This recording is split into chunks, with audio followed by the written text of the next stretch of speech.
Secretary election commission عمر حمید کا secretary داخلہ آفتاب اکبر دورانی کو مراسلہ۔ صوبوں اور وفاق میں الیکشن کے لیے 2,77,558 اہلکاروں کی کمی کا سامنا ہے۔ عقیل احمد سے مزید جانتے ہیں۔ جی عقیل، بتائے گا کیا تفصیلات ہیں معاملے کی؟ جی دیکھیں، بالکل الیکشن کمیشن کی جانب سے جو آئندہ انتخابات میں سیکیورٹی صورتحال ہے اس پر سیکرٹری داخلہ کو خط لکھا گیا ہے، اور سیکرٹری داخلہ کو الیکشن کمیشن کی جانب سے لکھے گئے خط میں یہ جو ہے ہدایت کی گئی ہے کہ چونکہ ملک بھر میں اسلام آباد میں اور چاروں صوبوں میں سیکیورٹی اہلکاروں کی کمی کا سامنا ہے، تقریباً 2 لاکھ سے زائد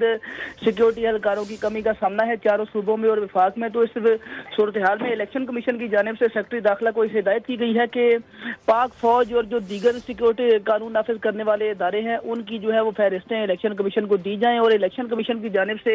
پاک فوج اور جو دیگر پاک فوج ایف سی اور جو دیگر قانون نافذ کرنے والے ادارے ہیں ان کی فہرستیں الیکشن کمیشن نے 7 دسمبر تک طلب کر لی ہیں۔ الیکشن کمیشن کی جانب سے لکھے گئے جو مراسلے میں یہ کہا گیا ہے کہ جو پاک فوج کے اہلکاروں کی تعیناتی عام انتخابات کے دوران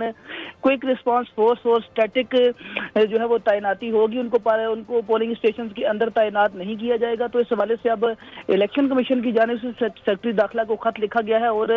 جو سیکیورٹی اہلکاروں کی کمی کا سامنا ہے اس پر متبادل پلان سیکرٹری داخلہ سے مانگا گیا ہے، جبکہ پاک فوج اور جو دیگر قانون نافذ کرنے والے ادارے ہیں ان کی تعیناتی سے متعلق بھی 7 دسمبر تک جو ہے وہ پلان طلب کر لیا ہے۔ جی بہت شکریہ آپ کا تفصیلات کے لیے عقیل۔